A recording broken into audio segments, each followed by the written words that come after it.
Bonjour, je vous salue là où vous êtes, dans tous les quatre coins de la terre. Aujourd'hui, dans cette vidéo, je voudrais vous partager mon témoignage. Moi, en tant que témoin dans la paix, de l'amour et de la miséricorde de Dieu, j'ai décidé de dire la vérité sur le Rwanda, la vérité de ce que j'ai survécu. Aujourd'hui, je vais vous dire à propos du génocide contre les Hutus que je suis rescapé. Le génocide contre les Hutus continue d'être nié par les responsables qui sont au pouvoir au Rwanda et aussi continue d'être nié par leurs alliés. Mais pourtant, le génocide contre les Hutus est une réalité. Je vais vous dire de ce qui s'est passé là où j'ai survécu, ce qui s'est passé là-bas. Et nous attendons cette version qui est propagée par les responsables de ce génocide, que les Hutus civils étaient tués parce qu'ils étaient mélangés avec les milices Hutus armées et que aussi les civils Hutus aussi combattaient ensemble avec les milices Hutus. Ce qui est vraiment et ce qui est très très faux, ce qui est un grand mensonge. Eh bien, là où je suis rescapé de ce génocide contre les Hutus dans le cas de KCC. C'est pas très loin de Kisangani. Alors, ce qui s'est passé, c'est que d'abord, nous avons très longtemps voyagé à travers la forêt du Congo. Et quand nous sommes arrivés à 10 km de Kisangani, c'était une place là où il y avait les plantations de caoutchouc. Alors, nous nous sommes arrêtés là-bas parce que nous avons rencontré là-bas les militaires de l'APR Ingotani, les militaires à majorité Tutsi, qui nous ont stoppés là-bas, qui nous ont empêchés d'entrer dans la ville de Kisangani. Alors, dans cette localité-là, à 10 km de Kisangani, ils nous ont dit, OK, maintenant, il faut séparer les civils avec les militaires, avec ceux qui étaient des militaires, parce qu'on était des personnes sans force. On avait marché longtemps et puis ces milices, les personnes qui étaient des soldats, ils n'avaient plus des armes parce que tout le monde avait décidé d'être rapatrié. On voudrait rentrer au Rwanda. Alors, on a dit il faut séparer les civils avec ceux qui étaient des militaires. Alors, on a formé un camp qui était aussi en paix fermé, qui était clôturé.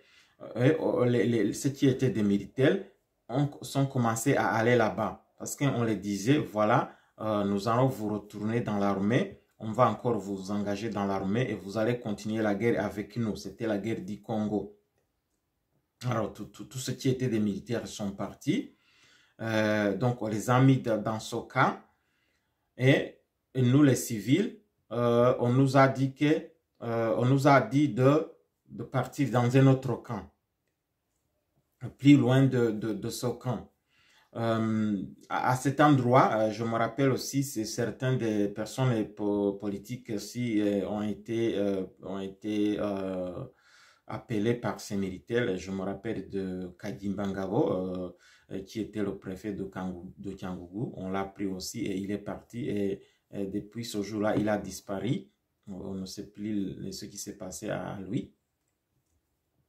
Alors, d'autres personnes aussi étaient appelées et ils partaient avec ces militaires, surtout les jeunes. Donc, les jeunes, ceux qui disaient, voilà, même si ils n'étaient pas des militaires, mais on disait même aux jeunes qu'ils peuvent aussi venir parce que on va les engager dans l'armée. Alors, après cette séparation donc de ces militaires avec avec certaines des personnes politiques aussi et ces jeunes aussi. Alors, les civils qui sont restés, donc on nous a renvoyés dans un camp qui est éloigné à environ 20 km de cet endroit. Alors, on a marché toute la nuit avec la pluie au dos, sans nourriture. Et je rappelle aussi qu'il y a eu aussi une action de nous faire mourir par la faim. Donc, on n'a pas donné la nourriture et on a bloqué les ONG qui pouvaient nous amener la nourriture. Et donc, dans son voyage, on n'avait vraiment rien à manger. On pouvait s'arranger seulement pour chercher les fruits dans la forêt. Alors, nous sommes retournés dans le camp de KCC, là où nous avons commencé un camp, donc un camp des civils. Et là, nous sommes restés environ 2 semaines. Et les ONG aussi ont commencé, ils ont débloqué les ONG qui ont commencé à apporter la nourriture. Mais après 2 semaines, un matin, dans les dates du 21-22 avril 1997, le camp a été attaqué par des militaires, ces militaires de la paix Ingotani. Ils nous ont attaqués avec des armes lourdes. Ils ont commencé à tirer dans la foule et le camp s'est dispersé. Tout le monde a couru dans les forêts pour se cacher. Alors, moi, je suis resté un peu pour prendre un peu de nourriture que nous avions dans notre campement. Et je rejoins la foule qui courait, qui s'éloignait du camp de KCC vers le camp de Bialo. Alors, nous sommes partis toute la journée et toute la journée, il y avait des tirs d'armes qui se faisaient entendre et on fouillait en retournant vers le camp de Bialo. Alors, vers la soirée, on était déjà fatigués. Et quand on a dit, OK, maintenant, nous continuons de courir, on peut s'arrêter un peu pour préparer quelque chose. Alors, on avait vraiment couru, on pensait que les militaires sont loin, ils ne vont pas continuer à courir derrière nous. Alors, on a commencé à préparer un peu de la bouillie pour prendre, pour manger. Et soudainement, ces militaires sont arrivés. Ils ont commencé à tirer sur tout le monde. On s'est encore dispersé. On est entré dans la forêt. Je me rappelle, j'ai couru de l'autre côté de la route et ils ont crié, venez de l'autre côté. Nous avons changé le côté. J'ai changé le côté de la route. Je suis allé sur l'autre côté. Et là-bas, comme j'étais debout, un militaire a dirigé une arme envers moi et il a tiré et il a commencé à crier « Qu'est-ce que tu fais, idiot? Qu'est-ce que tu fais, idiot ?» Alors, j'ai compris que ce militaire voulait me dire de m'échapper. Parce que parmi les militaires, il y avait quand même ceux qui ne voulaient pas tuer.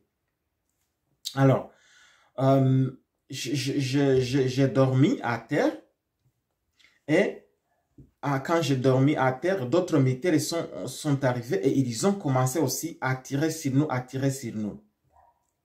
Alors, j'ai eu l'idée dans ma tête que, parce qu'on nous disait que pendant les tueries, quand il y a des tirs, il faut que tout le monde dort. Alors il faut que tout le monde se pose à terre. Alors, je me suis posé à terre et j'ai commencé à fuir, mais en rampant. Alors, tout le monde qui osait se mettre debout, directement, on tirait sur lui.